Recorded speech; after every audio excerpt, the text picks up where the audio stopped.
Dit is hem dan, alweer de 17e druk van Dorsvloer vol confetti. Maar hoe kom je nou op de voorkant van zo'n boek? Een neef van mijn moeder die werkt bij Franka en zij wou heel graag een blond Zeeuws meisje, verlegen meisje. En die neef kwam dan op mij uit. En toen ben je foto's gaan maken en hoe ging dat in zijn werk? We zijn overal naartoe geweest. Ik moest steeds andere kleren aan. Ik moest mijn haar steeds anders. En op een duur is deze er dan uitgekomen. En dat is op een boerderij in Meliskerken. Vind je zelf dat je op Franka Treur lijkt?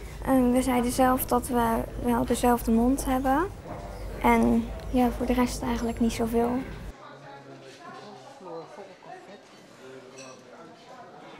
Ja, herkent u haar direct?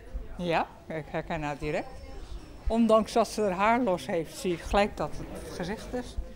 Begrijpt u dat veel mensen denken dat dit de schrijfster is in haar jonge jaren? Ja, nee, ze zou zomaar inderdaad een aantal jaren, misschien is het meisje 19 of 20 of zo. Nou, zij is 12 denk ik. Dus het zou heel goed kunnen dat zij dat de schrijfster dat zou zijn. Weet je wat Franka er zelf van vindt? Ze heeft naar mij gemaild en ze zei dat ze heel trots op me is dat ik daarop sta. En ze is er blij mee.